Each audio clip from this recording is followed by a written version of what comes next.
कक्षा 11वीं भौतिक। मैं आर एस प्रसाद सर आज आप लोगों को तरलों के यांत्रिक गुण भाग 2 पढ़ाने जा रहा हूं। चलिए इसमें देखते हैं क्या चीज है। तो सबसे पहले आती है श्यानता। इसके अंदर क्या होती है श्यानता? तो श्यानता वास्तव में क्या होती है? द्रव जो होता है वो वास्तव में अगर ये इसमें कोई चलता है तो वो रोकने का प्रयास करता है, यानी कि आपेक्षिक गति होने पर विरोध होता है गति का। तो वही है ये, द्रव की विभिन्न परतों के बीच आपेक्षिक गति का विरोध करने वाले बल को श्यान बल कहते हैं या विस्कस फोर्स कहते हैं। यानी जब भी आपेक्षिक गति होगी तो द्रव एक दूसरे के ऊपर फिसल रहे होते हैं, तो ऐसा ही होता है इसके बीच में। तो श्यान बल परतों की स्पर्श रेखीय दिशा में कार्य करता है। इसका मान भिन्न भिन्न द्रवों के लिए भिन्न भिन्न होता है। द्रवों के इस गुण को श्यानता कहते हैं। जैसे कि चाशनी हो गई, इसमें श्यानता अधिक होगी।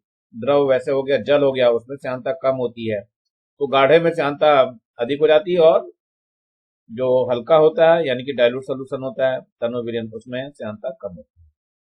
चलिए थोड़ा आगे बढ़ते हैं श्यानता गुणांक की तरफ। क्या है श्यानता गुणांक? तो इसको जानने से पहले हम वेग प्रवणता को जानना चाहेंगे। ये है वेग प्रवणता। क्या है वेग प्रवणता? तो पहले हमने मान लिया, ये पे माना कोई द्रव्य स्थिर दृढ़ पृष्ठ पी क्यू बह रहा है। ये पी से लेके क्यू तक है, ये दिया हुआ पी और यहां पर ये क्यू है, बह रहा है। उसका प्रवाह धारा रेखी है। द्रव को कई परतों से मिलकर बना हुआ मान सकते हैं, ऐसा माना जाता है। समस्त परतों का प्रवाह क्षैतिज पृष्ठ के समांतर होगा। द्रव की ओर परत इस पृष्ठ के संपर्क में है, यानी पी क्यू संपर्क में है, वह लगभग स्थिर होगी। किंतु नीचे से जैसे ही ऊपर हम पहुंचते हैं, द्रव की विभिन्न परतों का वेग क्रमशः बढ़ता जाएगा तथा सबसे ऊपर की परत का वेग सबसे ज्यादा होगा। तो यहाँ पर यही दिखाई हुई परतें आपको दिखाई दे रही है। पी क्यू परत है, फिर ए है, फिर इसके बाद बी है। तो नीचे से जैसे हम ऊपर बढ़ेंगे इनका वेग बढ़ना चालू हो जाता है। तो मान लेते हैं ये एक्स दूरी पर ये जो वेग दिखाई दे रहा है यहाँ पर, ये एक्स दूरी पर है। यहाँ पर इसका जो वेग लिया गया है, इसका ये वेग हमने v ले लिया। अब थोड़ी सी और दूरी है dx, आपको दूरी दिखाई दे रही है यहाँ पे। ये dx दूरी पे जब यहाँ पहुंचते हैं तो वेग इसका बढ़ करके v प्लस dv हो जाता है। तो दूरी के साथ वेग परिवर्तन को हम कहते हैं वेग प्रवणता। यही दिया हुआ है, एकांक दूरी पर स्थित द्रव की दो परतों के बीच प्रवाह की दिशा के लंबवत वेग में परिवर्तन को वेग प्रवणता कहते हैं। तो वेग प्रवणता का जो सूत्र होगा वास्तव में वेग प्रवणता, ये हो जाएगा dv अपॉन dx। चलिए आगे देखते हैं जरा कैसे निकाला गया है इसको। ये यहाँ देखो वेग प्रवणता गया है, वेग में परिवर्तन का अंतर, तो v प्लस dv था ऊपर में, माइनस का v कर दिया गया तो v से v कट जाएगा यहाँ। ऐसे ही x dx ऊपर का था x प्लस dx और नीचे x था, तो ये x से x कट गया तो dv अपॉन dx हो गया। यही हमने बताया था। ये न्यूटन के अनुसार जो है किसी बहते द्रव की दो परतों के बीच स्पर्श रेखीय दिशा में लगने वाला बल श्यान बल F होता है। अब यह किन किन बातों पर निर्भर करता है ये आपको दिया हुआ है। सबसे पहला नंबर 1, परतों के संपर्क तल के क्षेत्रफल a के अनुपाती होता है। मतलब ये F जो है विस्कस फोर्स, ये समानुपाती 1 हो गया। मान लिया ये समीकरण नंबर 1 हो गई। अब जो है दूसरा क्या है, परतों के बीच वेग प्रवणता के अनुक्रमानुपाती होता है, यानी कि F जो है अनुक्रमानुपाती किसके हो गया? F अनुक्रमानुपाती हो गया dv अपॉन dx के। अब ये समीकरण नंबर 2 हो गई। दोनों को मिला लेते हैं। दोनों को मिलाने पर क्या होगा कि F समानुपाती कितना हो जाएगा? a into dv upon dx। अब इसको हम हटाने के लिए एक चिन्ह लगाते हैं इसमें। F बराबर होता है माइनस का ईटा a dv अपॉन dx, जहां ईटा जो है श्यानता गुणांक है। यहां ध्यान रखना ईटा क्या है? श्यानता गुणांक है। ईटा ही श्यानता गुणांक है। माइनस चिन्ह ये बताता है कि ये इसका विरोध करता है। तो ये यहाँ पे दिखाया हुआ है F समानुपाती dv अपॉन dx, और दोनों को मिला करके लिखा गया तो a dv अपॉन dx हो गया। ये माइनस का ईटा और ले आए हम, जहां ईटा एक अनुपातिक नियतांक है, इसे द्रव की श्यानता गुणांक है। तो पहले ही बताया मैंने, जिसका द्रव का मान प्रकृति पर निर्भर करता है। ऋणात्मक चिन्ह यह प्रदर्शित करता है कि श्यान बल द्रव की गति के विपरीत दिशा में कार्य करता है। तो यही यहाँ पर आपको बताया गया है।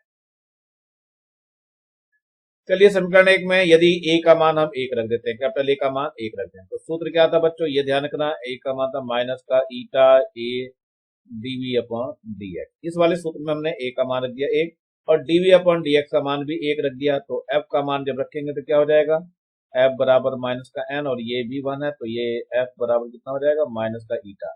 ये बच्चों ईटा वर्ड है, तो ये आपका एफ बराबर माइनस का ईटा। ये ध्यान रखना, ये जो शब्द है ये ईटा है, ये ग्रीक लेटर है ईटा, तो आप लोग इसको याद रखेंगे। अतः इसे परिभाषा निकल के आती है श्यानता गुणांक की, तो श्यानता गुणांक की परिभाषा इसी तरीके से याद करनी है। अतः किसी द्रव का श्यानता गुणांक उस द्रव के अंदर एकांक क्षेत्रफल वाली उन दो समांतर परतों के बीच लगने वाले श्यान बल के बराबर होता है जिनके बीच एकांक वेग प्रवणता हो, अर्थात डीवी अपन डीएक्स का मान 1। तो ये परिभाषा आप लोगों की याद बहुत ज्यादा पूछी जाती है बच्चों, ध्यान रखना, श्यानता गुणांक की परिभाषा बहुत ज्यादा पूछी जाती है, इसलिए याद करेंगे आप लोग। अब जरा इसके मात्रक की बात करते थे। इस प्रकार सीडीएस पद्धति में श्यानता गुणांक का जो मात्रक होता है वो डाइन होता है और सेकंड होता है और प्रति सेंटीमीटर स्क्वायर होता है। और चूंकि पॉइजले ने इसका आविष्कार किया था, इसका सब कुछ जो भी करना था पॉइजले ने करा, इसलिए इसका नाम मात्रक का जो नाम है वो पॉइज रखा गया। तो एक पॉइज होता क्या है, एक डाइन सेकेंड प्रति सेंटीमीटर स्क्वायर होता है। दूसरा क्या है, श्यानता गुणांक का जो है एसआई मात्रक लेते हैं, तो ये होता है न्यूटन सेकेंड प्रति मीटर स्क्वायर। इसे पॉइजले के संकेत पी आई या पास्कल सेकेंड के नाम से जानते हैं। ये पास्कल सेकेंड मतलब पी ए इंटू एस भी कहते हैं। अब एस आई मात्रक और सीडीएस मात्रक में संबंध दिया गया है, ये 1 न्यूटन सेकेंड प्रति मीटर स्क्वायर बराबर होता है 10⁵ डाइन सेकेंड प्रति सेंटीमीटर स्क्वायर, और ये 100 सेंटीमीटर स्क्वायर दिखा रखा है यहाँ पे। तो इस तरीके से आप इसके मात्रक को याद कर सकते हैं। अब थोड़ा सा बढ़ते हैं, श्यान बल और घर्षण बल में अंतर क्या होता है, श्यान बल क्या होता है, घर्षण बल क्या होता है। तो ये दोनों चीजें आप लोगों को याद होनी चाहिए इसमें। तो पहले देखते हैं, श्यान बल दिखा हुआ है और ये घर्षण बल आपको दिखाया हुआ है। तो सबसे पहला नंबर है ये, यह द्रव के दो परतों के बीच आपेक्षिक गति का विरोध करता है। ध्यान रखना, ये द्रव के अंदर दो परतों के बीच होता है। यह ठोस वस्तुओं के मध्य आपेक्षिक गति का विरोध करता है। ध्यान रखना, ये ठोस में काम कर रहा है और ये द्रव में यानी तरल में काम कर रहा है। नंबर 2, यह आणविक आकर्षण के कारण उत्पन्न होता है और यह भी आणविक आकर्षण के कारण ही उत्पन्न होता है। अब जरा यह श्यान और घर्षण बल में अंतर ले रहे हैं, तो पहले वाले हम ध्यान रखना, इसमें हम समानता ले रहे थे, क्या क्या समानताएं होती है, दोनों एक जैसे दिखाई देती थी इसमें। अब हम ले रहे हैं इसमें अंतर, क्या अंतर है ये घर्षण बल और श्यान बल में क्या अंतर। तो श्यान बल और घर्षण बल वैसे लिख दिया जैसे पहले लिखा था। तो नंबर 1 क्या है, श्यान बल परतों के क्षेत्रफल के अनुक्रमानुपाती होता है। घर्षण बल संपर्क तलों के क्षेत्रफल पर निर्भर नहीं करता है, ध्यान रखना इसको। नंबर 2, यह द्रव एक ही द्रव के दो परतों के बीच लगता है। ये क्या होता है, यह दो ठोसों के संपर्क तलों के बीच का अंतर है।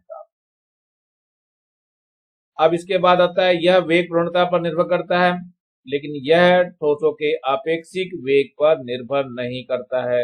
आपेक्षिक वेग पर निर्भर नहीं करता है ये, जबकि आपेक्षिक वेग पे निर्भर करता है। चलिए स्टोक्स के नियम की तरफ बढ़ते हैं। क्या है स्टोक्स का नियम? और तो सबसे पहले ये आपको एक गोला दिखाई दे रहा है, ये गोलाकार वस्तु है।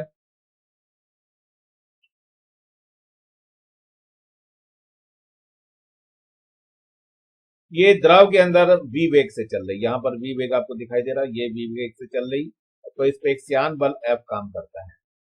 ये इसकी त्रिज्या जो है गोले की वो स्मॉल r है। तो अब कैसे कैसे काम कर रहा है, इसमें जो द्रव दिया हुआ है, ये इस द्रव की श्यानता ईटा है, द्रव की श्यानता ईटा है, ध्यान रखना ये ईटा है इसका। तो ये श्यानता गुणांक है, श्यानता गुणांक। चलिए देखते हैं क्या कहता है, स्टोक का नियम क्या कहता है। तो स्टोक के अनुसार देखते हैं, जब r त्रिज्या वाली कोई गोलाकार वस्तु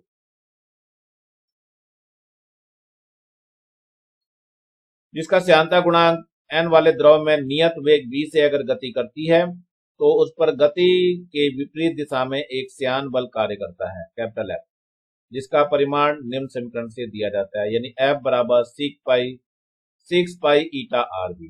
तो सूत्र का ध्यान रखना, F बराबर 6 पाई ईटा आर वी, ये सूत्र है इसका श्यान बल का। जहां आर क्या है, ये सब क्या है, ये सभी आपको पता नहीं। आर क्या है, गोले की त्रिज्या है,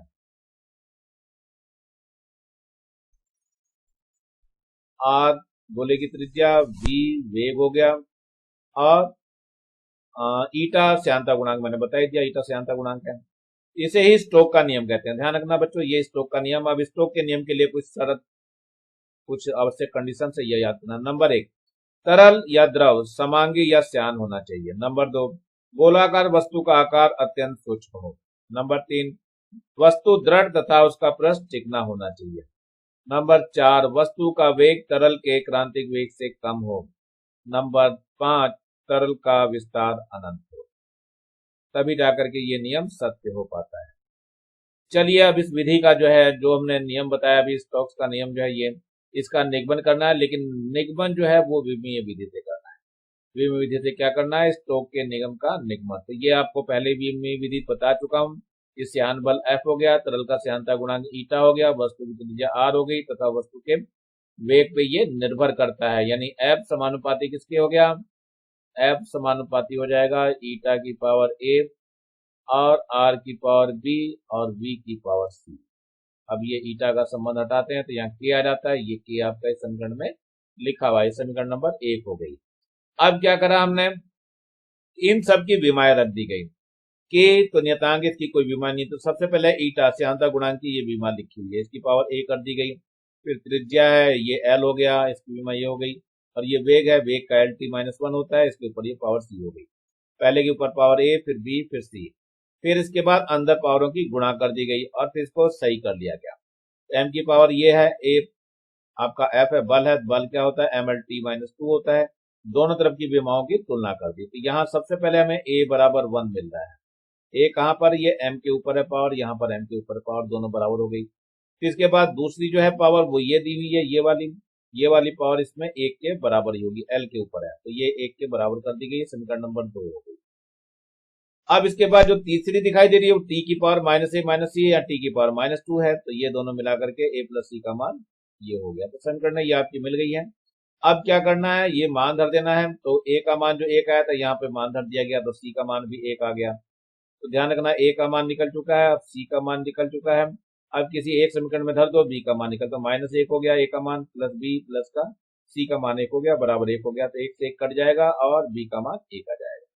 ये b का मान आ गया। इसका मतलब क्या हुआ कि a बराबर b बराबर c, तीनों मान 1 आए। ये तीनों मान हमने समीकरण 1 में रख दिए। तो ये f बराबर k, ईटा की पावर 1 हो जाएगा, r की पावर 1 और b की पावर 1। तो f बराबर k ईटा r भी, लेकिन प्रयोगों द्वारा k का मान 6 पाई मिलता है, तो ये f बराबर 6 पाई ईटा r भी हो जाएगा। और यही स्टोक का नियम है। इसी प्रकार से आप लोगों को भी सिद्ध करके दिखाना है। चलिए आगे चलते हैं। सीमांत वेग क्या होता है? जब कोई वस्तु किसी द्रव में डुबोई जाती है, यानी कि फेंकी जाती है तेजी से, तो पहले तो उसका वेग बहुत तेज होता है, बढ़ता है, लेकिन फिर धीरे धीरे उसका वेग एक नियत हो जाता है श्यानता बल के कारण। तो वही बात, उसी वेग को कहते हैं सीमांत वेग। चलिए, जब कोई वस्तु किसी श्यान द्रव में गिरती है तो प्रारंभ में उसका जो वेग होता है वो बढ़ने लगता है, किंतु कुछ समय के पश्चात वह नियत वेग से गिरने लगती है। इस नियत वेग को ही वस्तु का सीमांत वेग कहते हैं। ये ऐसा होता है कि श्यानता गुणांक के कारण होता है, श्यान बल के कारण होता है। सीमांत वेग के लिए जो व्यंजक है देखते हैं क्या है। मान लो एक सूक्ष्म गोलाकार वस्तु जिसकी त्रिज्या स्मॉल r है तथा इसके घनत्व यानी पदार्थ का घनत्व स्मॉल d है, ईटा श्यानता गुणांक वाले तरल में है और जिसका घनत्व छोटा सिग्मा है, गुरुत्व के अधीन स्वतंत्रता पूर्वक नीचे की ओर गिर रही है, तब वस्तु पर 3 बल कार्य करते हैं, जो कि चित्र में दिखाया गया है। देखिए चित्र में दिखाया गया है, नीचे की ओर श्यान बल है, ये आपका श्यान बल दिखाई दे रहा है आपको। v वेग से नीचे जा रही है वस्तु, ये वस्तु का वेग दिया हुआ है, ये वस्तु का वेग दिया हुआ है। श्यान बल देखो ये ऊपर लग रहा है, ये ऊपर जो गोले में दिखाई दे रहा है ये आपको, ये श्यान बल है। उत्प्लावन बल भी ऊपर ही काम करेगा, क्योंकि वस्तु नीचे जा रही है तो इस पे काम कर रहा है, और वस्तु का भार नीचे की ओर काम करेगा।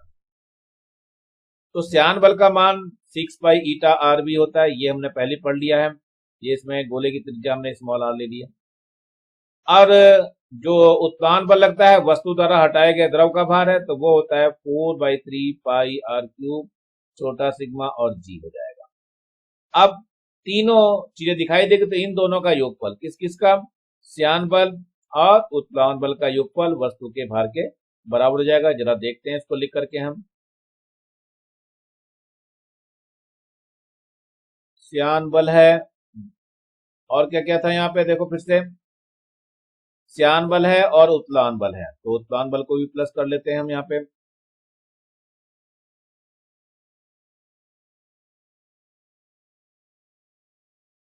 प्लस उत्प्लावन बल बराबर क्या हो गया, वस्तु का भार हो गया।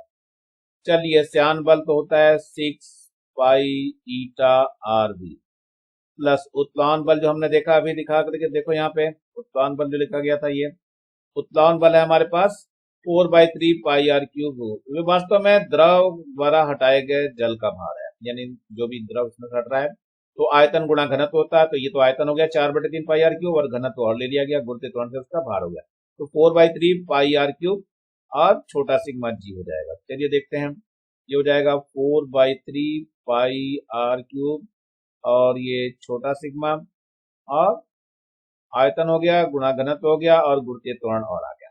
वस्तु का भार mg है, तो 4/3 आयतन हो जाएगा r क्यूब, और इसमें जो घनत्व है इसका वो कितना दिया हुआ है, वो d है इसका घनत्व, और गुरुत्वीय त्वरण और आ जाएगा, तो 4/3 पाई आर क्यूब और d और g आ जाएगा।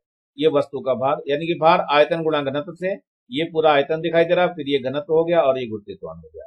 चलिए और देखते हैं इसमें क्या हो जाएगा आपका, तो ये हो जाएगा 6 पाई ईटा आर बी बराबर कितना हो जाएगा, इसको इधर भेज देते हैं, तो ये 4/3 pi R cube D G minus ये 4/3 पाई आर क्यूब है यहाँ पे, और छोटा सिग्मा और जी है, तो देखिए कुछ कॉमन ले लें, तो 4/3 पाई, और आपका r क्यूब कॉमन आ गया, और जी भी कॉमन आ रहा है, तो डी माइनस छोटा सिग्मा यहाँ आ जाएगा, और ये जी आ जाएगा। यहाँ पे क्या चल रहा है, 6 पाई ईटा आर बी चल रहा है, तो v का मान निकालेंगे कितना हो जाएगा, 4 पाई आर क्यूब है, और बटे में 3 तो था ही, और नीचे और आ जाएगा ये 6 पाई ईटा और आर, और यहाँ क्या बचा, डी माइनस छोटा सिग्मा और जी बच गया।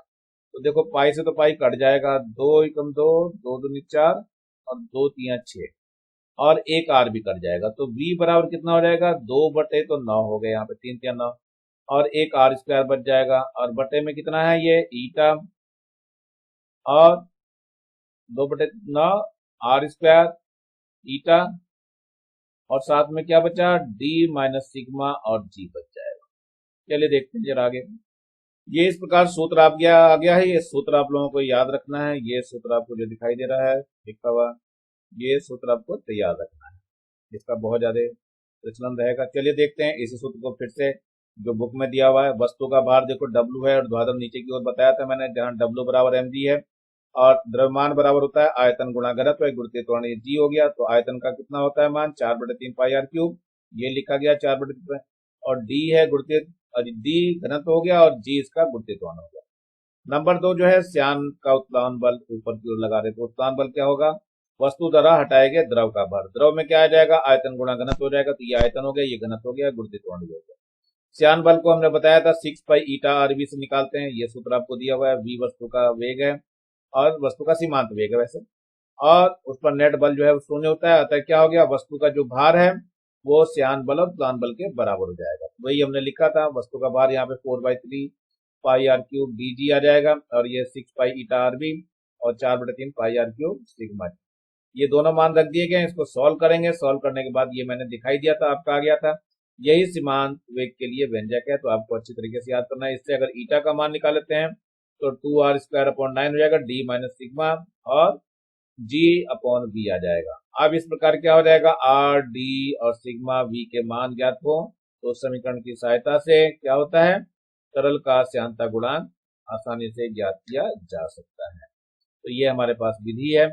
चलिए आगे देते हैं, कुछ महत्वपूर्ण निष्कर्ष निकालते हैं, क्या हो गया। तो पहला निष्कर्ष है, जो सीमांत वेग है उसके आर स्क्वायर के अनुक्रमानुपाती, अर्थात वस्तु का सीमांत वेग उसकी त्रिज्या के वर्ग के अनुक्रमानुपाती होता है। यही कारण है कि वर्षा की बड़ी बूंद और छोटी बूंदों की तुलना में तेजी से गिरती है। चलिए नंबर सेकंड, v समानुपाती है d माइनस छोटा सिग्मा, अर्थात सीमांत वेग वस्तु और तरल के घनत्वों के अंतर के अनुक्रमानुपाती होता है। अब यहाँ तीन स्थितियां होंगी। नंबर एक, यदि डी बड़ा हो सिग्मा से, तब तो वस्तु का घनत्व तरल के घनत्व से अधिक है, तो वस्तु सीमांत वेग से नीचे की ओर गिरेगी। बी में क्या है, यदि डी छोटा हो गया सिग्मा से, अर्थात वस्तु का घनत्व तरल के घनत्व से कम है, तो वस्तु नीचे गिरने की बजाय तरल में ऊपर की ओर गति करने लगेगी। वायु के बुलबुले का किसी द्रव में ऊपर उठना इसी चीज का उदाहरण है। नंबर सी देखिए, यदि दोनों बराबर जाएं, अर्थात वस्तु का घनत्व तरल के घनत्व के बराबर हो, तो वस्तु तरल में लटकी रहेगी। तीसरा है, v समानुपाती है 1/n के, यानी कि व्युत्क्रमानुपाती, अर्थात सीमांत के वेग तरल के श्यानता गुणांक के व्युत्क्रमानुपाती होता है। इस तरीके से आप लोगों को तैयार करना है ये सारे। चलिए आगे देखते हैं, सीमांत वेग में कुछ उदाहरण ले लेते हैं क्या क्या है। जैसे बादल का बनना, क्या है सीमांत वेग, देखते हैं कैसे उदाहरण हो रहा है उसका। जल की जो वाष्प होती है आकाश में धूल के कणों पर संघनित होती है। इस समय जल की बूंदों का आकार बहुत ही कम होता है। गुरुत्व के कारण ये बूंदें इतने कम वेग से नीचे की ओर गिरती हैं कि ये आकाश में तैरती हुई प्रतीत होती हैं। इन्हें ही बादल कहा जाता है। नंबर 2 है, वायु में वर्षा की बूंदों का गिरना। वायु में कैसे वर्षा की बूंदें गिरती हैं, नहीं तो न्यूटन साहब ने तो मार ही दिया था, उन्होंने तो अपनी गति के समीकरणों में कहीं पर भी द्रव्यमान का जिक्र नहीं किया हुआ है।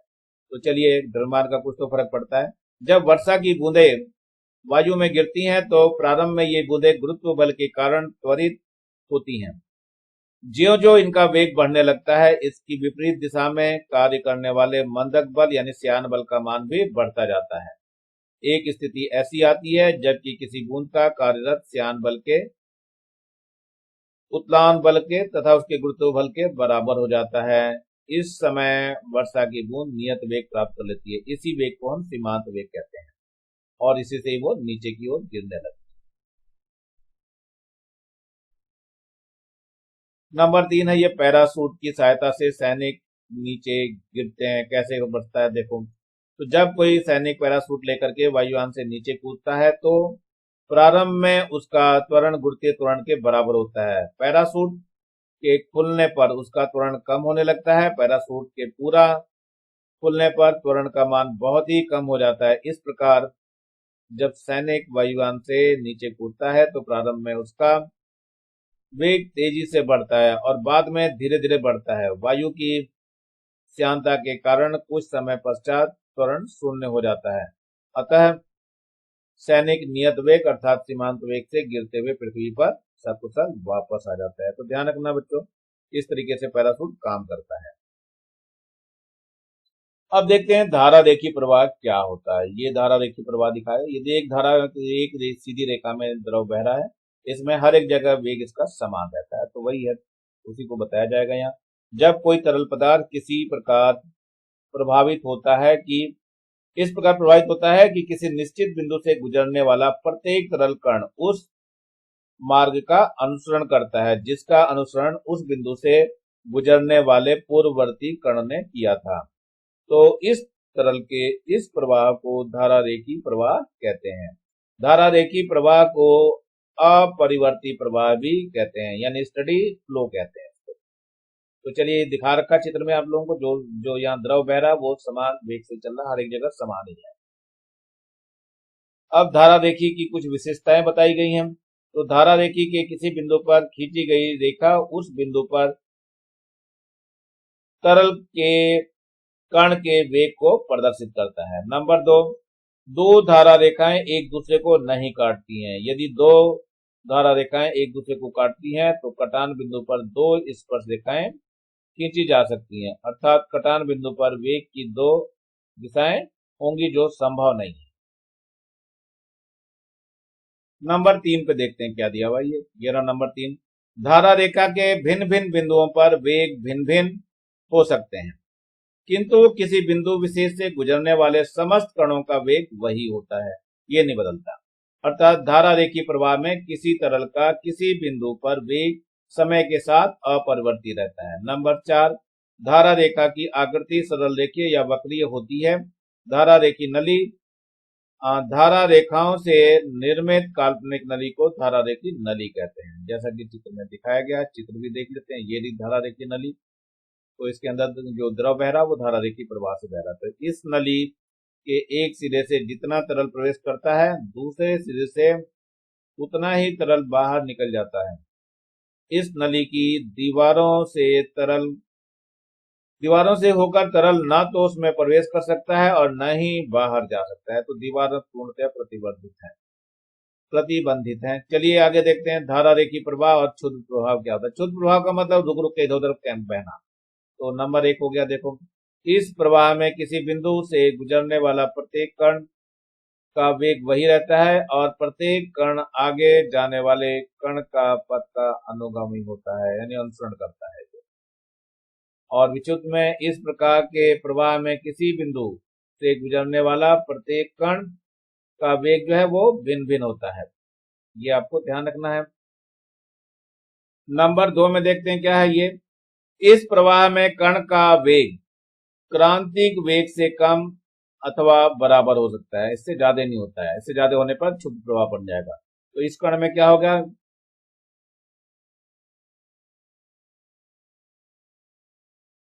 इसमें कण का वेग क्रांतिक वेग से अधिक होता है, ध्यान रखना है इसमें।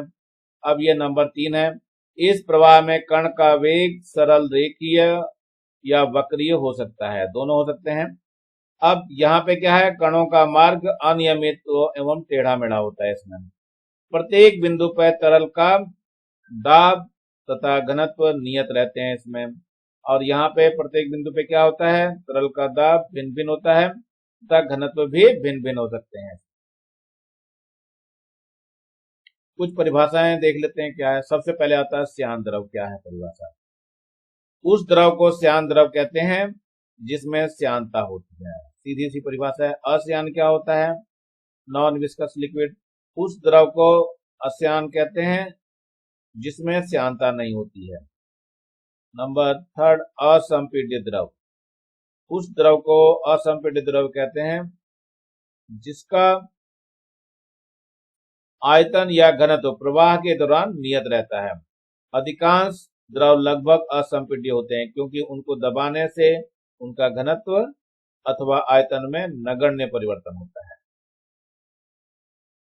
आदर्श देख लेते हैं द्रव क्या होता है। इसकी बहुत ज्यादा परिभाषा पूछी जाएगी। उस तरल को आदर्श तरल कहते हैं जो अश्यान और असंपीड्य हो। आदर्श तरल का प्रवाह स्थायी अथवा घूर्णी होता है। प्रकृति में ऐसा कोई भी तरल नहीं है जो आदर्श तरल की तरह व्यवहार करता, केवल ये कल्पना मात्र ही है। रेनॉल्ड संख्या क्या होती है देखते हैं। ये भी तरलों से संबंधित की संख्या दी गई थी, रेनॉल्ड के नाम पर ही लिया गया है। तो सबसे पहले क्या है, ऑसबर्न रेनॉल्ड्स जो है नाम है साइंटिस्ट का, ने प्रयोगों द्वारा एक विमाहीन राशि यानी विमाहीन संख्या को परिभाषित किया जिसकी सहायता से किसी नली में बहने वाला द्रव के प्रवाह की प्रकृति का निर्धारण किया जाता है। इस संख्या को रेनॉल्ड संख्या कहते हैं। रेनॉल्ड संख्या को हम RE एक विमाहीन संख्या होती है जिसके मान से मोटे तौर पर यह जानकारी प्राप्त हो जाती है कि यह तरल का प्रवाह धारा रेखीय स्तरीय है अथवा विक्षुब्ध का होगा, कौन सा होगा। तो सूत्र दिया हुआ है ये हमारे पास, RE बराबर रो VD अपॉन ईटा। तो इसमें रो का मान क्या है, तरल का घनत्व है, V क्या है, तरल प्रवाह की चाल है, D क्या चीज है, नली का व्यास है, और ईटा तरल का श्यानता गुणांक है। अब इसको देखते हैं क्या है। मात्रकों के सभी पद्धतियों में इसका एक समान रहता है।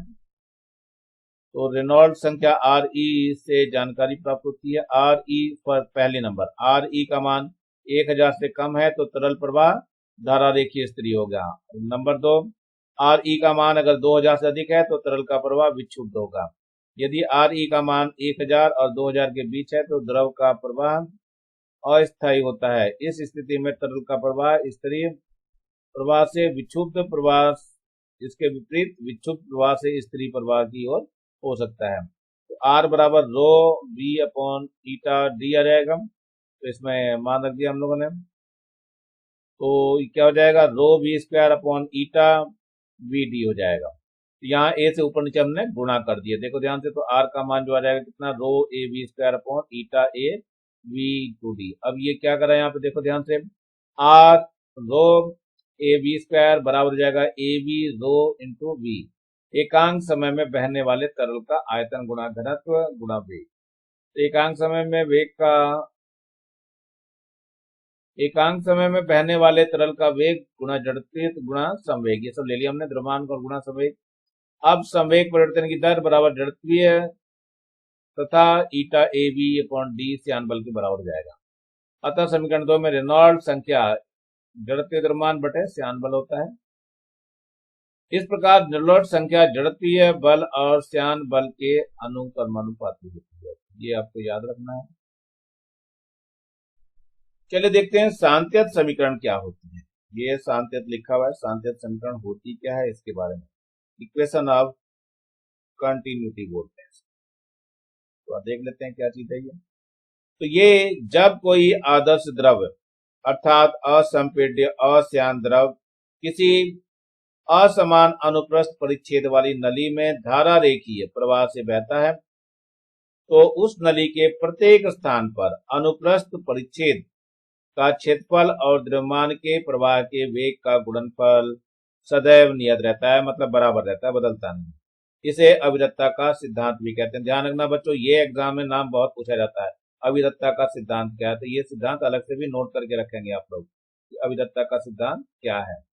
चलिए अब क्या करते हैं, मान लेते हैं यदि नली में किसी स्थान पर अनुप्रस्थ परिच्छेद का क्षेत्रफल स्मॉल ए तथा तरल के प्रवाह का वेग v है, तो अविरतता के सिद्धांत से ए बी बराबर नियतांक, तो ए वन वी वन बराबर ए टू वी टू हो जाएगा। ये जो दिया हुआ है सूत्र, ए वन वी वन बराबर ए टू वी टू,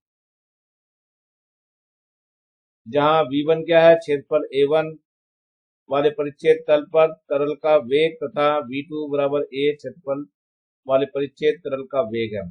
इस समीकरण को ही हम सांत्यत समीकरण कहते हैं। ध्यान रखना, इस समीकरण को या अविरतता का सिद्धांत कहते हैं। ए वन वी वन बराबर ए टू वी टू, ध्यान रखना है क्या है इसका सूत्र, ए वन वी वन बराबर ए टू वी टू, ये सूत्र है अविरतता के सिद्धांत का, तो ये याद रखना है। चलिए सांत्यत समीकरण को सिद्ध कैसे करते हैं देखते हैं इसको।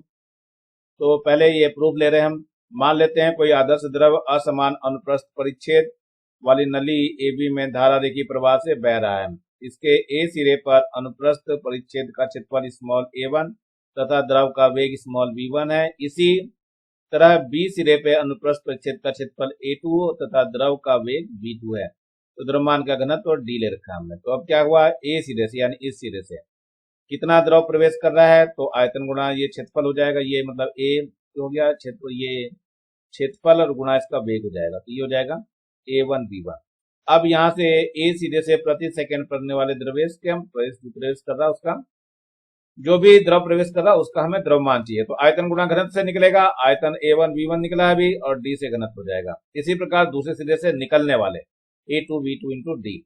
लेकिन द्रव असंपीड्य है, कोई दबेगा नहीं, अतः ए सिरे से प्रति सेकंड प्रवेश करने वाले द्रव का द्रव्यमान और बी सिरे से निकलने वाले द्रव का द्रव्यमान दोनों बराबर हो जाएगा। तो मान रख दिया A one V one into D बराबर A two V two into D. A से ए कट जाएगा तो ए वन वी वन बराबर ए टू वी टू आ जाएगा। तो ये हमारे पास सूत्र हो गया है, यानी ए बी इक्वल टू नियतांक। तो यही हमारे पास क्या है, सांत्यत समीकरण है।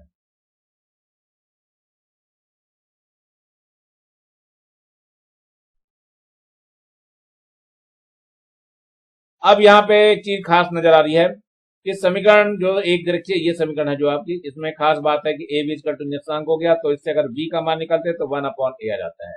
ये यहाँ पे दिखाई दे रहा है, बी बराबर वन अपॉन वी समानुपाती है वन अपॉन ए के, ए क्षेत्रफल है, यानी कि जहां पे क्षेत्रफल ज्यादा होगा वहां पर वेग कम होगा, जहां क्षेत्रफल कम होगा वहां पर वेग अधिक होगा। तो यहाँ पर देखिए ध्यान से, तो ये जो क्षेत्रफल है ये कम है और यहाँ पर क्षेत्रफल ज्यादा है, तो यहाँ पर जो वेग है ये क्या होगा, क्षेत्रफल ज्यादा हो गया तो वेग कम हो जाएगा, और यहाँ पर क्षेत्रफल कम है तो इसका वेग ज्यादा हो जाएगा। तो इस तरीके से आपको याद रखना है। चलिए बहते हुए द्रव की कुछ ऊर्जाओं के बारे में दिया हुआ है, इनको भी समझ लेते हैं। चलिए देखते हैं इसमें क्या चीज है ये। तो किसी बहते हुए द्रव की जो ऊर्जाएं होती है वो तीन प्रकार की ऊर्जाएं होती है। नंबर एक होती है गति ऊर्जा, गति के कारण। दूसरी होती है स्थिति ऊर्जा, स्थिति विशेष के कारण। और तीसरी दाब ऊर्जा होती है। इन सभी ऊर्जाओं के बारे में हमें पढ़ना है। तो सबसे पहले मैं गति ऊर्जा ले रहा हूँ। द्रव की गति के कारण उसमें गति ऊर्जा होती है। गति का सूत्र जो है 1/2 mv² होता है गति ऊर्जा का। जहां m द्रव्यमान है, v उसका वेग है, तब उसकी गति ऊर्जा का सूत्र क्या होगा? 1/2 mv²। अब हमें अगर एकांक द्रव्यमान की गति ऊर्जा निकालनी है तो उसको m से भाग कर देंगे, तो ये 1/2 mv²/m, तो m से m ये कट जाएगा। कितना आ जाएगा? ये 1/2 v² हो जाएगा। ये तो ध्यान रखना, गति ऊर्जा कितनी हो गई? 1/2 v²। कितने की हुई? एकांक द्रव्यमान की। अब यदि हमें एकांक आयतन का निकालना है तब क्या होगा? तब गति ऊर्जा को हम आयतन से भाग कर देंगे। ये आयतन से भाग कर दिया गया। अब 1/2 dv² हो जाएगा ये, और बटे में m हो जाएगा। m जो है ना, ये वास्तव में द्रव्यमान बटे आयतन ले लिया, यानी कि द्रव्यमान बटे आयतन जो है वो घनत्व होती है, बराबर ले लिया गया, तो यहाँ पर d रख दिया गया। 1/d² हो जाएगा। तो ध्यान रखना, ये सूत्र किसके लिए आ गया? एकांक आयतन। ध्यान रखना, ये क्या है? एकांक आयतन की गति ऊर्जा का सूत्र कितना आया है? 1/2 dv²। ये भी हमने सिद्ध करके दिखाया। ऐसी द्रव के एकांक भार की गति ऊर्जा वेग शीर्ष कहलाती है। ध्यान रखना, ये वेग शीर्ष जो दे रहा है, बहुत पूछते हैं बच्चों, क्या है वेग शीर्ष? यानी द्रव के एकांक भार की गति ऊर्जा को वेग शीर्ष कहते हैं। तो वेग शीर्ष कैसे निकालते हैं? 1/2 mv² और mg से भाग कर दिया गया। और यहाँ पर क्या है? m से तो m कट जाएगा ये, तो v²/g आ जाएगा। तो 1/2 v²/g कर देते हैं इसको, और आप भी कर लेंगे इसको। अगला नंबर आता है स्थितिज ऊर्जा का। इसमें देखते हैं स्थितिज ऊर्जा कैसे क्या होती है। तो द्रव की स्थिति के कारण उसमें जो ऊर्जा उत्पन्न होती है उसे हम स्थितिज ऊर्जा कहते हैं। तो मान लिया हमने द्रव्यमान m है, इसका कोई द्रव है जो पृथ्वी की सतह से h ऊंचाई तक स्थिर है, जैसे डैम वगैरह, तब उसकी स्थितिज ऊर्जा कितनी होती है? mg। ये पढ़ा हुआ है आप लोगों का, इसमें कोई दिक्कत नहीं आनी चाहिए। अब इसमें लेते हैं द्रव के एकांक द्रव्यमान की स्थितिज ऊर्जा, तो उसको m से और भाग कर देंगे, तो ये m से m कट जाएगा, केवल gh बच जाएगा। अब एक और कह रहे हैं द्रव के एकांक आयतन की स्थिति ऊर्जा, तो इसको हम v से भाग कर देंगे, और v/m/v यानी कि क्या होता है? घनत्व होता है। द्रव्यमान बटे आयतन ये घनत्व होता है, उसकी जगह d रख दिया गया, तो dgh हो जाएगा ये। अब क्या करते हैं? द्रव के एकांक भार की स्थिति ऊर्जा ले रहे हैं। एकांक भार मतलब mg से भाग करेंगे। द्रव के एकांक भार की स्थिति ऊर्जा को गुरुत्व शीर्ष कहते हैं। क्या कहते हैं? गुरुत्व शीर्ष, ये याद रखेंगे, यानी स्टैटिक हेड बोलते हैं इसको, या ग्रेविटेशनल हेड बोलते हैं। ये देखो यहाँ पे लिखा हुआ है ग्रेविटेशनल हेड, या स्थितिकीय शीर्ष बोलते हैं। तो ये सूत्र इसका याद रखना चाहिए। गुरुत्वीय शीर्ष या स्थितिकीय शीर्ष क्या होता है? mgh/mg। तो m से m कट जाएगा, g से g कट जाएगा, केवल h आएगा। h को ही हम गुरुत्व शीर्ष बोलते हैं। ये आंकी प्रश्नों में काम आता है बच्चों। अब आता है दाब ऊर्जा। दाब ऊर्जा को भी बहुत अच्छे से समझ लो, क्योंकि ये ऊर्जा आपके लिए नई है।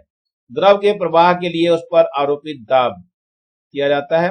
दाब के कारण द्रव की जो ऊर्जा होती है उसे दाब ऊर्जा कहते हैं। मान लो किसी द्रव का क्षेत्रफल a है, दाब p है, तो आरोपित क्या होगा उसमें? जिसके कारण x विस्थापन हो जाता है। तो द्रव की दाब ऊर्जा क्या होगी? दाब द्वारा किया गया कार्य, तो बल गुणा विस्थापन हो गया, तो दाब गुणा क्षेत्रफल हो जाएगा। बल का जो सूत्र है दाब गुणा क्षेत्रफल हो जाएगा, गुणा विस्थापन चल ही रहा है, तो P A × x हो जाएगा। अब इसमें जो A × x होता है आयतन होता है, तो P × V हो जाएगा। ये आयतन बराबर A × x लिखा हुआ है। अब द्रव के प्रति एकांक द्रव्यमान की दाब ऊर्जा, यानी PV/m कर देंगे, लेकिन आयतन बटे द्रव्यमान, ये घनत्व उल्टा हो जाएगा, यानी द्रव्यमान बटे आयतन, तो बटे में d आ जाएगा, तो P/d आ जाएगा। तो रख दीजिए यहाँ पे m/v का मान d रख दिया गया। तो द्रव के प्रति एकांक आयतन की दाब ऊर्जा PV/v हो जाएगा, v से v भी कट जाएगा, तो केवल p आ जाएगा। अब द्रव के एकांक भार की दाब ऊर्जा को हम दाब शीर्ष कहते हैं। तो ये PV/mg हो जाएगा, तो इसमें क्या हो जाएगा? P/dg हो जाएगा, क्योंकि यह द्रव्यमान बटे आयतन घनत्व होता है, तो P/dg हो जाएगा। अब आ रही बर्नौली का थ्योरम। ये है बर्नौली का थ्योरम, जिसको बहुत ज्यादा एग्जाम में पूछा जाएगा। ये 100% एग्जाम में आना ही होता है बच्चों, बिल्कुल भी नहीं छोड़ेंगे इसको, तैयार कर लेंगे अच्छे से। एग्जाम में 100% आता है, और कॉम्पिटिटिव एग्जाम में तो बहुत ही ज्यादा रहता है, इसलिए थ्योरम को अच्छी तरह से तैयार करना है बच्चों। इसे बिल्कुल नहीं छोड़ेंगे। देखते हैं क्या है ये थ्योरम और क्या कहती है। पीछे जितनी ऊर्जाएं बताई हैं उन सभी का योगफल कांस्टेंट होता है, ये बोला गया है इसमें। तो बर्नौली के प्रमेय के अनुसार जब कोई आदर्श द्रव्य अर्थात अश्यान हो, असंपीड्य हो, द्रव किसी नली में धारा रेखी प्रवाह में बहता है तो उसके मार्ग के प्रत्येक बिंदु पर एकांक आयतन की कुल ऊर्जा कौन कौन सी, गतिज ऊर्जा, स्थितिज ऊर्जा और दाब ऊर्जा नियत रहती है, मतलब इनका योगफल नियत रहता है। तो गणित के रूप में क्या लिखेंगे, ये हो गई दाब ऊर्जा, ये हो गया वेग यानी गतिज ऊर्जा और ये हो गया गुरुत्वीय ऊर्जा यानी गतिज ऊर्जा, स्थिति ऊर्जा और दाब ऊर्जा। ये सब दिखाया हुआ है यहाँ पे। ये दाब ऊर्जा है, ये गतिज ऊर्जा हो गई और ये क्या हो गया, स्थिति ऊर्जा। तो इन सब का योगफल क्या हो गया, एक नियतांक दिया हुआ है, तो नियतांक हमें लाना है। तो P क्या है, इसमें दाब है, D क्या है, घनत्व है, V क्या है, द्रव का प्रवाह वेग है, G गुरुत्वीय त्वरण है और H पृथ्वी तल से द्रव की ऊंचाई है। चलिए देखते हैं इसमें कैसे क्या दिया हुआ है। तो पहले हम मान लेंगे, मानने से पहले जो है आपको एक चित्र दिखा दे रहा हूँ। ये चित्र दिया हुआ है, मान लिया इसमें ये क्षेत्रफल A है, इस वाले A सिरे का। A और B जो है ये धारा रेखी नली दी हुई है।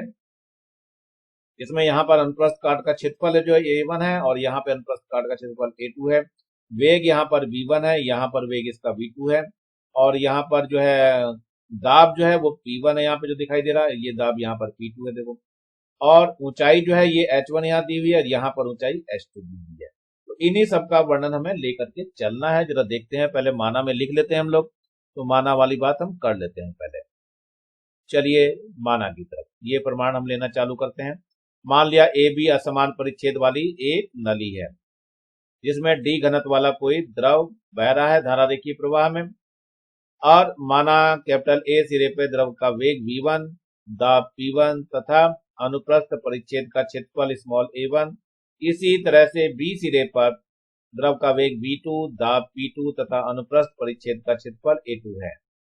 पुनः मान लो पृथ्वी के तल से क्षैतिज यानी ए से औसत ऊंचाई h1 एक सिरे की ए की तथा दूसरे सिरे बी की जो औसत ऊंचाई है वो h2 है, जो मैंने पीछे बता दिया है आपको। तो यहाँ पे ध्यान दीजिए, पहले ये आपको दिखाई दे रहा है, यहाँ पर ये द्रव को इसमें प्रवेश कराते समय हमें कार्य करना पड़ेगा, वो ऊर्जा है ये, और ये ऊर्जा इतनी दिखाई दे रही है जो आपको यहाँ दिखाई दे रही है, ये किया गया कार्य है।